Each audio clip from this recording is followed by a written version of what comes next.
Добар ден, почитувани гледачи, добре дојдовте во последното издание на овој дел посветен на здравството во рамките на отворената програма за оваа 2017 година.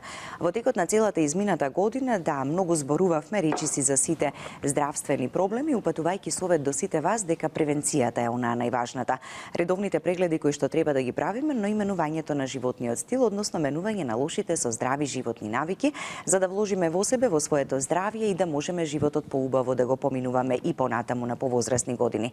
Конкретно во оваа денешна последна емисија, некако во склоп на сето она што допрва не очекува прославата на новата година и на Божик, ќе ви дадеме практични конкретни совети како убаво празнично расположено да ги поминете празниците, притоа не загрозувајќи го сопственото здравје. Бидејќи за нова година, за Божик и за сите останати празници кои што ги имаме во текот на месец јануари, калоричната храна, мрсната храна, солената, па дури и благата, сладката храна, а секако и алкохолот се неизоставен дел од таа прослава. И некогаш знаеме да кажеме, тешко можеме да одолееме на сето тоа, меѓутоа мораме да мислиме и на сопственото здравје. Затоа слушнете не и слушајте не внимателно за да можете безбедно да ги поминете во убаво, добро и пријатно расположение предстојните празници.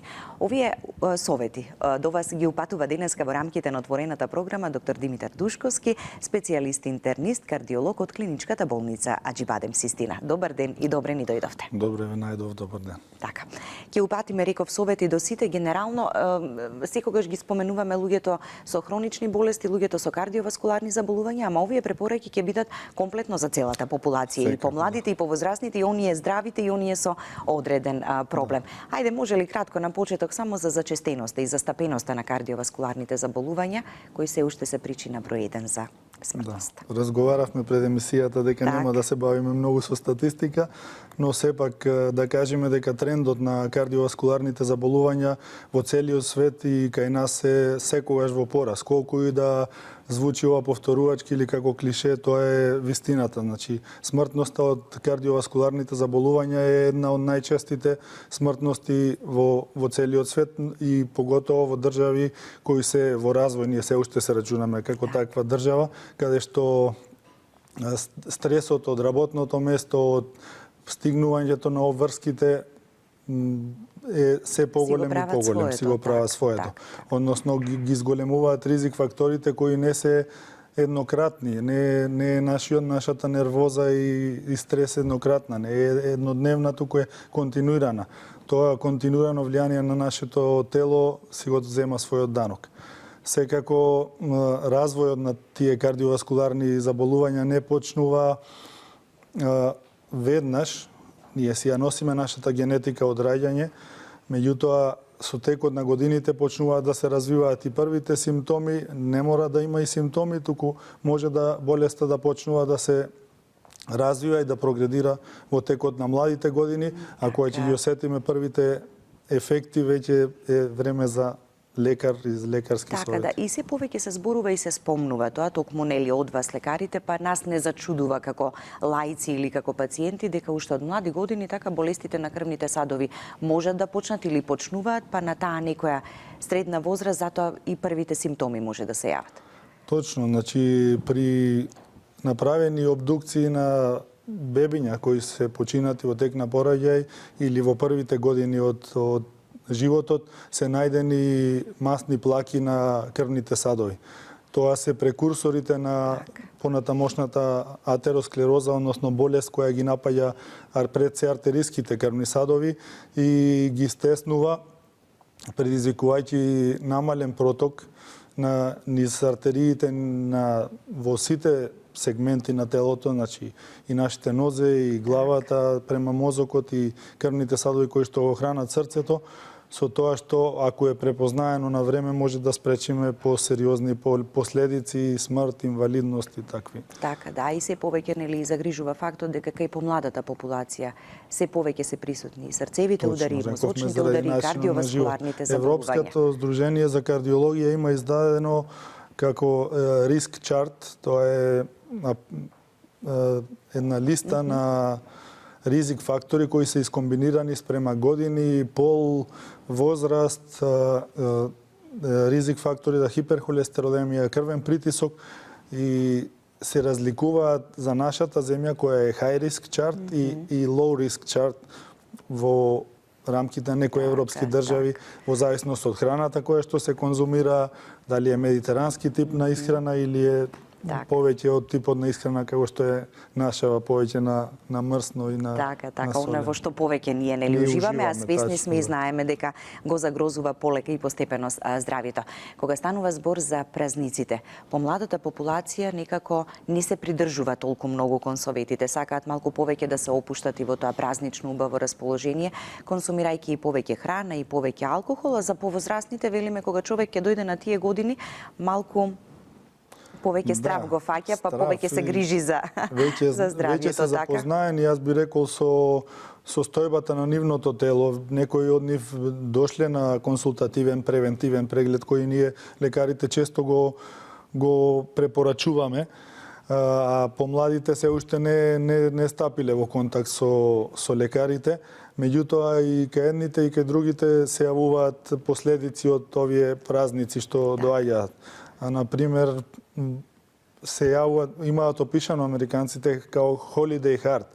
Тоа е предизвикување на срцева аритмија најчесто во тек на празниците, кој е резултат на препивање, прејадување и соодветна после тоа дехидратација од алкохолот. Сите знаеме дека има потреба од многу поголемо количество на вода за да се исфрли алкохолот кој што представува отров за нашиот организам секако. И влегуваат и помладите во срцеви аритми, најчесто е атриалната фибрилација, и ако не се смируваат тие палпитации и сензации што ги чувствуваат на прескокнување на срцето или забрзување на срцето во некој 5-6 часа би требало да се јават и на лекар. Така, да не го одложуваат. Така, тоа е оно што исто што сакате како совет да се упати до нив. Бидејќи знаеме да речеме празници се добро, ќе чекам да помине, нека помине периодот, па испуштаат можеби важен момент. Така? Рековме, значи нема да се држиме до статистика, меѓутоа често ги цитирам американците, пошто тие ја водат добро нивната статистика. Направиле студија зошто и кога најчесто се јавуваат последици смртност, миокардни инфаркти, мозочни удари и врз база на претходни умреници години назад и дошле до заклучок дека најчесто луѓето добиваат мозочни удари, инфаркти и умираат од тие болести. Сега кај нив е 24 и 25 и 26 декември, кај нас би било еквивалент на 6 и 7 јануари и Нова година. Тие се како пикови на најголема смртност. Зошто? Заради тоа што навиките тогаш ни се малку поинакви, преголема внесна храна, солена храна, алкохол, кои ги тригерираат внатрешните фактори, зголемуваат притисокот и можат да влијаат на таа атеросклероза, предиспонирачки фактор кој го имаме ние во нас, некој повеќе, некој помалку. Се понесреќните ќе завршат со таков миокарден инфаркт или мозочен удар. Исто така кажуваат дека луѓето јако чувствуваат симптоми околу тие денови, ги одложуваат своите посети на лекар, пред се заради блискоста, фамилијата да ги поминат празниците во свечена атмосфера, меѓутоа тоа може да заврши во многу несвечена атмосфера. И исто така и за short staff, викаат американците, односно помал број на луѓе кои се ангажирани во болниците. Потешко се доаѓа до лекари, тоа важи и кај нас. Сите заслужуваме да одиме на празници и лекарите се луѓе. Ама сепак има луѓе кои што има лекари кои што ќе го направат прегледот, секако има дежурна служба, има лекари кои што се работат, никогаш не се пациентите оставени сами на себе. Затоа препораката е да одат кои ќе ги почувствуваат симптомите, веднаш да не го одложуваат тој момент. Така, многумина патуваат и надворот земјата, конкретно и велиме и за нашава, за Македонија, така, па и тоа може би е причина дополнително или плюс, така, ако има потреба да не се посети лекар, ама затоа велиме пред да патуваат да си се консултираат со својот матичен. Најдобро е тоа од легално правен аспект, за да немаат проблеми и по аеродроми кои патуваат, луѓе што носат лекови со нив. Значи, мора терапијата да се зема редовно и како што е препишана од лекар и навремено. Тоа спречува настанување на несакани последици, редовноста и нивната дисциплина ќе им помогне многу околу нивното здравје. Некои лекарства цариниците не се баш благонаклонети кон пренесување на супстанции во таблетарни форми кои што не знаат какво е нивното потекло. Тоа може многу лесно и елегантно да го решат со посета на нивниот матичен лекар, нивниот специјалист кој што ќе им издаде потврда дека тој пациент, господин, ја зема редовна терапија таа и таа и соодветно спакувана во кеса можат да ја транспортираат.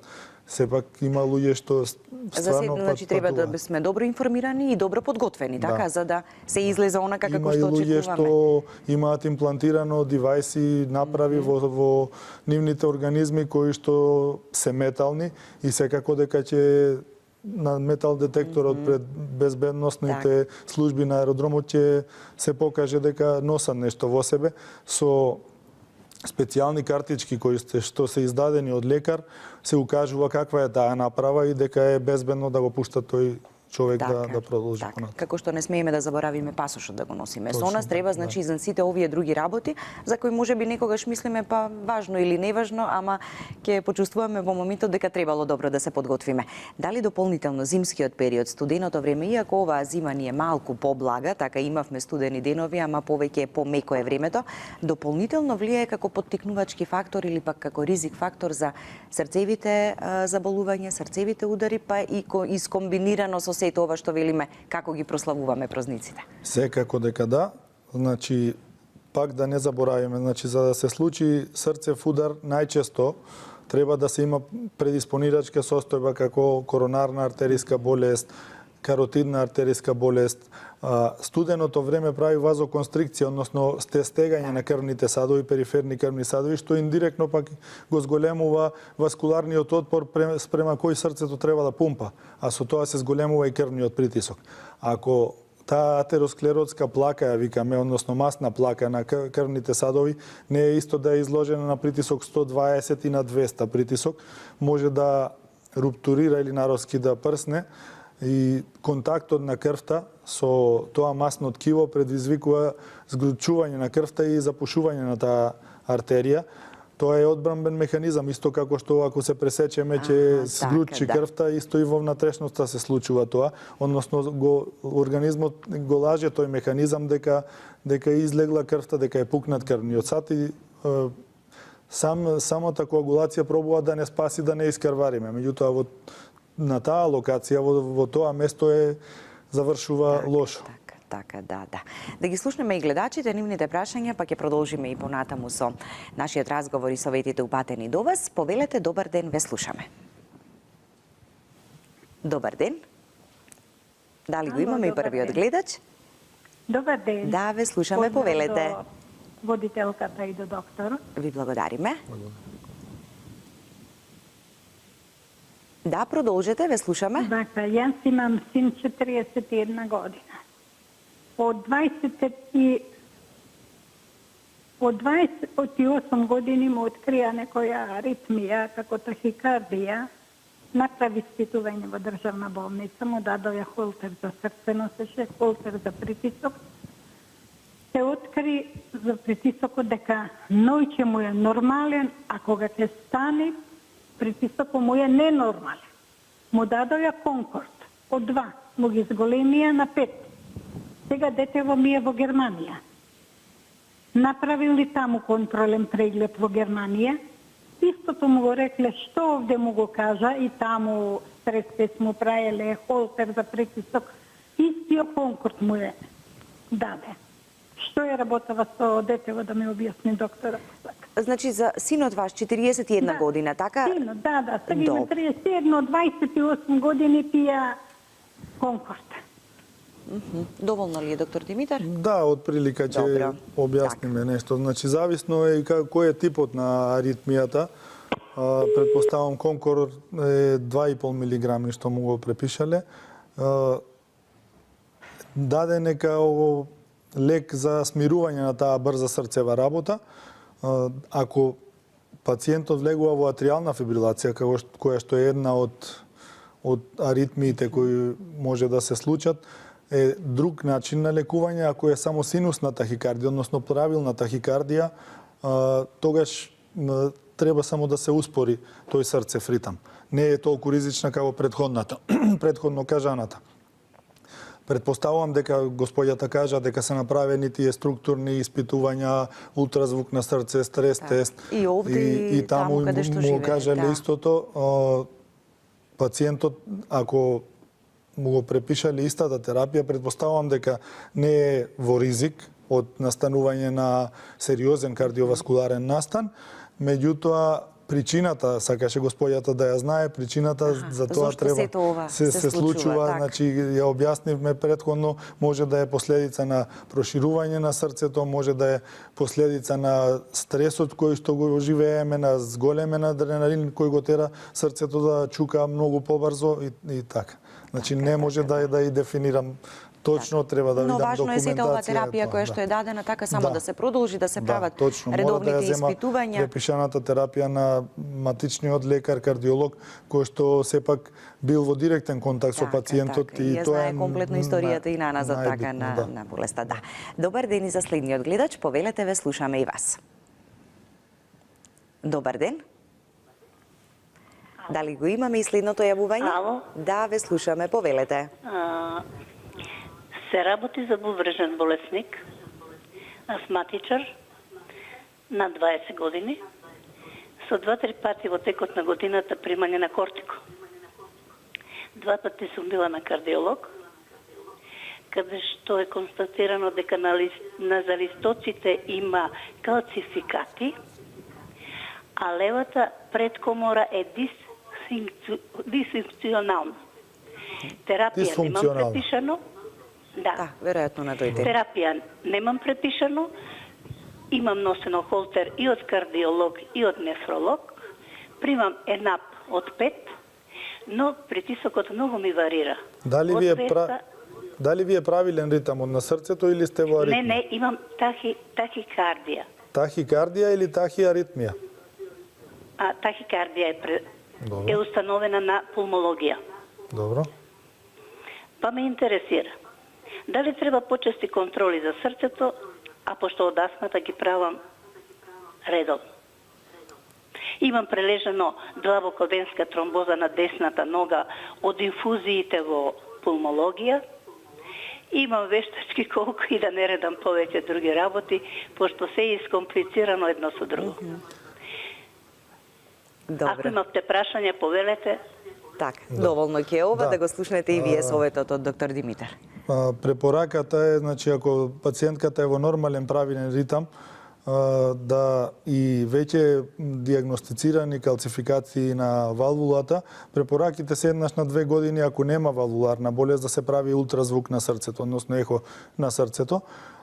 Доколку е најдена патологија која што треба да се следи почесто, би било препорачливо да еднаш годишно, доколку нејзиниот кардиолог не и одреди по-честа фреквенција на ултразвук на срцето, да се следи прогресијата на таа калцификација, затоа што многу често се поврзани калцификациите на валвулите, односно клапите на срцето со бубрежните заболувања и треба да се следи паралелно, затоа еве малку реклама и за нашата болница е многу мултидисциплинарна, може да се обратите во ист момент на повеќе лекари кои што ќе дадат своје мислење, ќе добие пациентот заедничко мислење од повеќе профили на лекари. Треба да се следи бубрежната инсуфициенција, треба да се следи белодробната болест, астмата, да биде под контрола и секако кардиолошките лекови да ги зема редовно. Господјата кажа дека прележала длабока венска тромбоза и тоа е нешто што е многу сериозно. Длабоката венска тромбоза може да заврши со откачување на тромб од нозете кои што може тромби да завршат или во плуќата доколку нема дефекти на срцето, а ако има дефекти на срцето може да се јави и парадоксална емболија, може да заврши и во мозок, да настане и мозочен удар. Тоа треба да се следи добро и ако не зема антикоагулантна терапија, во склоп со незината бубрежна болест ако дозволува, треба да се прима антикоагулантна терапија. Ако е исчистена длабоката венска тромбоза, онда треба да се продолжи со незините лекови од кардиолог. Повеќе здравствени проблеми, така се за жал меѓутоа ако се контролира се, така Пациентот секогаш има право да биде болен од повеќе болести. Јас сум тип на лекар кој пробува да ги опфати сите болести и да размислува за нив. Не сме кардиолози или пулмолози само да се само или личност, бубреш, само да се насочиме на таа така, болест. бидејќи Пациентот е личност, не е болест. Така. И терапијата кај едното не треба да го загрози другиот орган, така Точно, да, или па едната и другата, да. Добар ден и за следниот гледач, повелете. Добар ден. Ало, Ве слушаме. нели? Да, вие сте наред, повелете. Благодарам. Ајде нека ви стекна годината нова на сите. Ви И благодариме. на доктори, Исто и на вам. пациенти, и на водители, и на новинари, и на Так. сите. И јас ви прашал, дали платите од 200.000 евра на докторите, аптекарите по тамо не знам колку, 700.000 евра плати месечни, и капиталистите не се проблем за тие пусти тахикарди, срцеви заболувања, мозочни заболувања, мозочни удари, пошто обичниот човек е само должен да работи и да молчи и децата да ги храни со најлоша храна. А овие другите Не успеваме убаво да ве слушнеме и да ве разбереме. Имам, да, само нешто успеваме да слушнеме од она што ни го кажавте. Не беше чист звукот беше и чист звукот, да, да. гласот за да можеме убаво да слушнеме. Ајде да дадеме предности на следниот гледач. Добар ден и за вас, повелете. Добар ден. Ало, добар ден. Да, повелете. Дали може во емисија да се вклучиме за докторот? Веќе сте вклучени. Да, ве очекуваме со вашето прашање. Има да ти прашам. Повелете. Ало, Да, добар ден. дали ме слушате? Да, веќе сте во отворената програма вклучени, а ние го очекуваме прашањето од вас. Вака, баш ми има проширена главна аорта на абдомен. Ни препорачуваат операција. Добро. Така, толку? Да, па димензиите Колку се димензиите? пречник 3,4 во сегмент со должина од 5,4. Добро, тоа на што е диагностицирано? Компјутеризирана томографија или ултразвук? На ехо. На Ехото. да. Препораката е да се направи компјутеризирана томографија за да се види дали всушност тоа е правиот лумен на крвниот сад, односно дали претходно не била прсната или тромбозирана од страна, па крвта тече низ друг лумен и да се одлучи дали е за операција или не е за операција. Би требало да се направи Значи, компјутеризирана томографија. нешто дополнително како- превлик. Дали господинот има други заболувања? Да, има стен ставано. И бук на чир на желудник. Добро, сега ја зема редовната антиагрегантна терапија? Односно Да, аспирин? да. Аспирин зема? Аспирин не. Што Не. зема? Енап му даде од 5 милиграми Добро, и Нибел од 5. добро. А други лекови? Не. За масноти некој лек?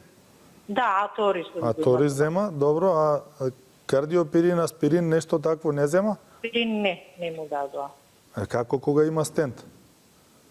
И па има стен, има аспирин, сега не му дадоа. Добро, затоа ова не е соодветно место за да дебатираме за терапијата, меѓутоа као совет би ви дал да го посетите вашиот кардиолог за да видите околу понатамошната терапија. Пациенти кои што се стентирани одат на доживотна антиагрегантна терапија, тоа спречува понатамошни стеснувања или запушување на коронарните артерија околу аортата, односно главната крвна жила која што поминува низ стомакот и ги храни внатрешните органи и незиното проширување, треба да се направи уште ова иследување и да се одлучи дали е за оперативно лекување. И во кој сегмент треба да се види дали е надбубрежните артерии, дали е подбубрежните артерии.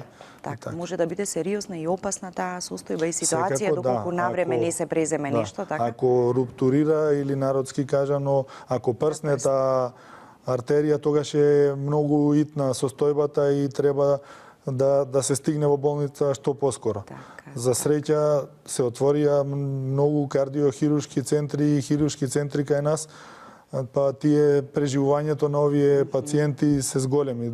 Претходно кога пациентите требаа да патуваат до Белград, смртноста беше многу голема.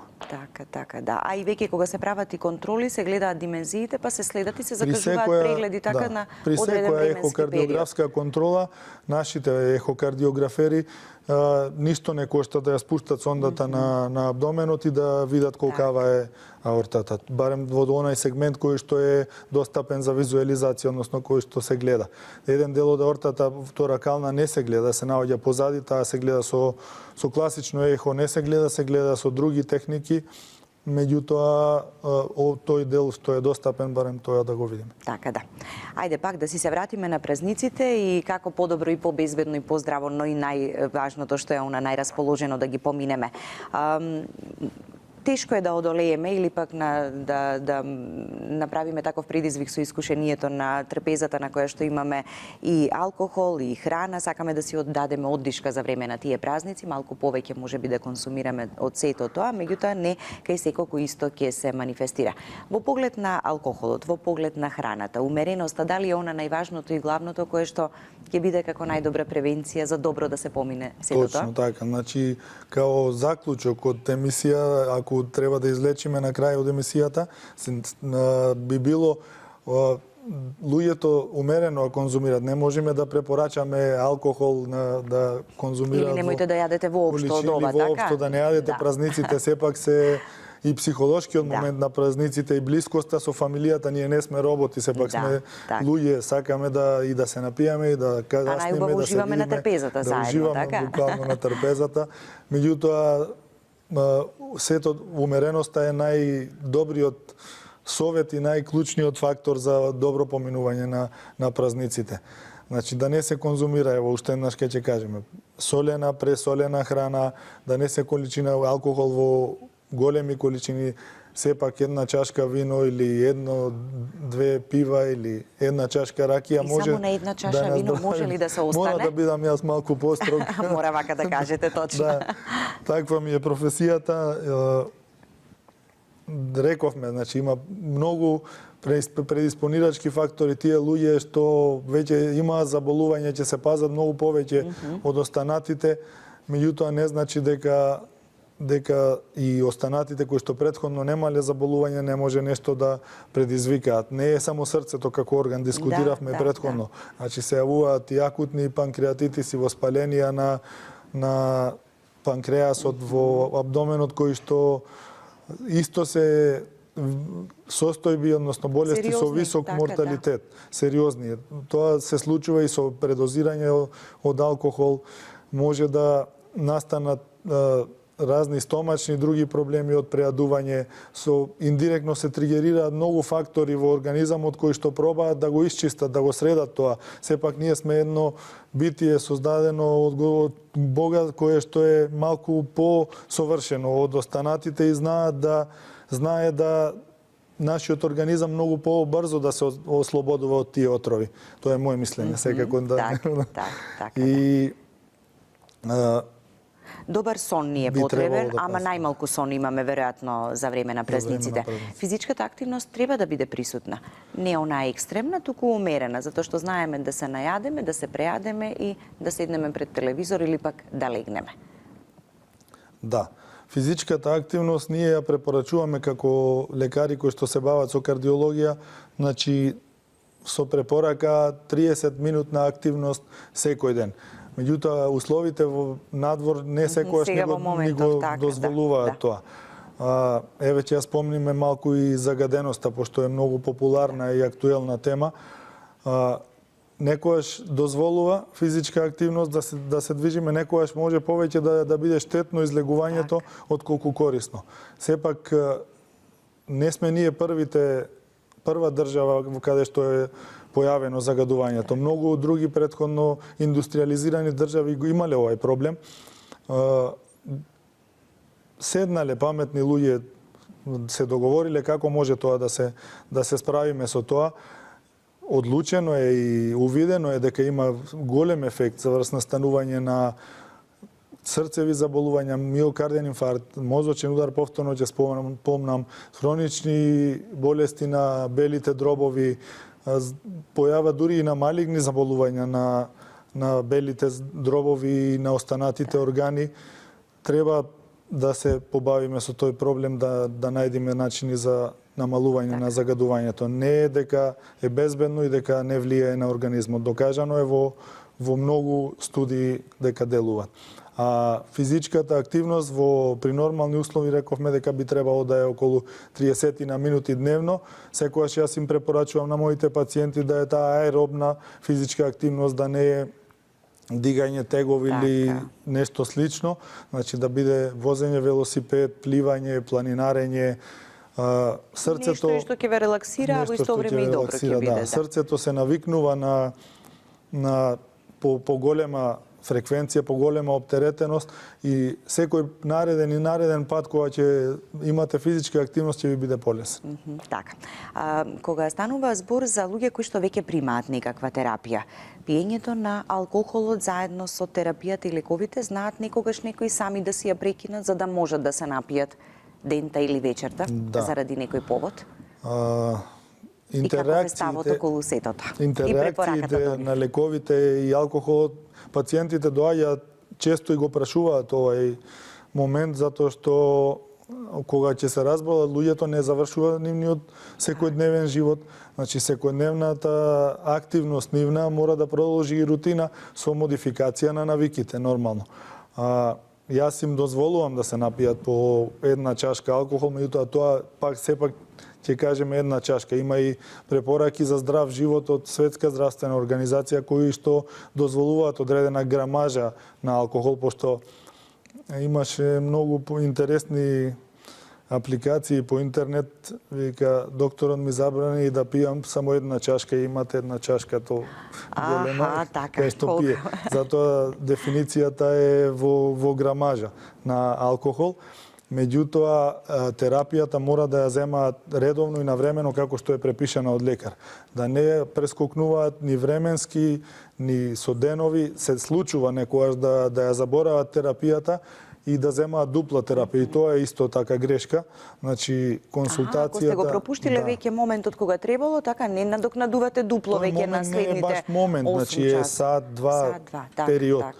И би требало да си продолжи со секојдневната рутина од наредната доза. Не би требало да дуплира или да ги смалува интервалите на земање на терапијата. Сепак интеракцијата со антибиотиците во овој период при настинки, кај што не треба се дават антибиотици и заболувања други, воспаленија на бели дробови и други органи, интеракцијата на алкохолот со антибиотиците е многу поголема него со овие наши хронични пропишани терапии. Меѓутоа некогаш и луѓето знаат да да го одложат почетокот на примањето на терапијата, токму заради тоа што доаѓаат празниците, па за да можат порелаксирано да го поминат сето тоа, ама на тој начин пак прават лошо барем малку или колку толку на своето здравје. Препораките се секогаш консултација со лекарот, па лекарот на крајот ќе одлучи како и што треба да биде. Свежите салати да бидат повеќе присутни на трпезата? Секако, значи ако и веќе јадеме месо, повеќе така. Свежи салати, внес на витамини, тие се стандардни препораки кои што ги даваме вообичаено на сите пациенти. Секогаш е подобро да внесувате храна од растително потекло отколку од животинско. Рековме, нема да се смениме, ние сме македонци и тоа ни е во генот и во навиките, во генот е народски кажано, не ни е во генот, туку во навиките. На овие простори и нашите дедовци, прадедовци како живееле, да ги следиме и тие совети треба, затоа што не јаделе брза храна нашите претходници, значи јаделе готвена храна, што е многу различна од сегашнава храна по ресторани, пржени, готвени и брзи храни. Зеленчукот како превенција за срцеви заболувања, има многу антиоксиданси и витамини кои што се неопходни во сите физиолошки процеси за функционирање на нашите органи. Така, треба да бидат посебно внимателни луѓето со дијабетот, кои што веќе го имаат дијабетот? Сите хронични заболувања, значи дијабетес и хипертензија, го зголемуваат ризикот од настанување на сериозно заболување или моментален настан. со тоа што повеќе ризик фактори има пациентот, тоа тие се множат меѓусебно. Ризикот се добива со множење на ризик факторите меѓусебно, а не со собирање. Значи, кривата на ризикот расте експоненцијално нагоре. Што повеќе имаме системски заболувања и преиспонирачки фактори, на прво место е генетика, дали имаме ние генетика за кардиоваскуларни заболувања, секогаш на прво место. На второ рековме начинот на живот, стрес, диабетес, хипертензија, пушење, обезност и многу други фактори. Тие се делат на модифицирачки и немодифицирачки. Оние што можеме да ги смениме би требало да ги промениме, не можеме да смениме пол. Сега кај мажите е тоест може во поново време, ама не хормоните и генетиката нема да ја смениме. Значи таа особа останува машко и е со поголем ризик од жените во репродуктивен период. Не можеме да ја смениме генетиката за атеросклеротски болести, меѓутоа можеме да исклучиме пушење, можеме да намалиме конзумирање на алкохол, можеме да го регулираме нивото на диабетес, како што рековте.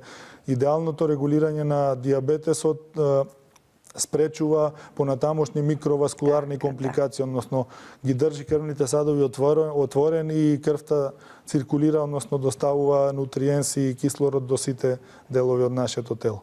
Така. И пред самиот крај, тоа ќе биде и препораката до помладата популација, бидејќи тие некако повеќе сакаат да се препуштат и на алкохолот, енергетските пијалоци, за да можат вечерта нели да ја издржат, или таа или уште неколку кои што нели ќе следуваат како прослава, но и дрогата не смееме и не можеме да занемариме или пак да бидеме со затворени очи дека тоа не постои, го нема, а всушност е присутно, за жал.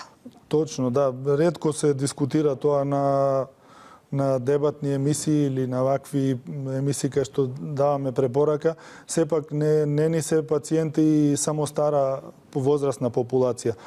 Помладите, доколку сакаат да го чујат тоа, мој совет им е да припазат во таа комбинација на енергетски пијалоци со алкохол, психотропни супстанции, таблети кои што се дроги, кокаинот посебно, значи ние сите викаме дека го нема, меѓутоа го гледаме во секојдневното излегување. Постарите ќе им дојде ова како мал шок, меѓутоа тоа се случува.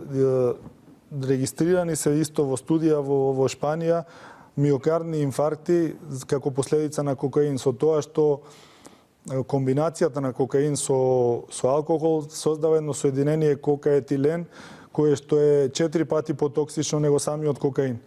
И ризикот од настанување на сериозни инфаркти и мозочни удари е 18 до 25 пати дури покачен кај луѓе што земаат вакви супстанции и ги комбинираат со алкохол.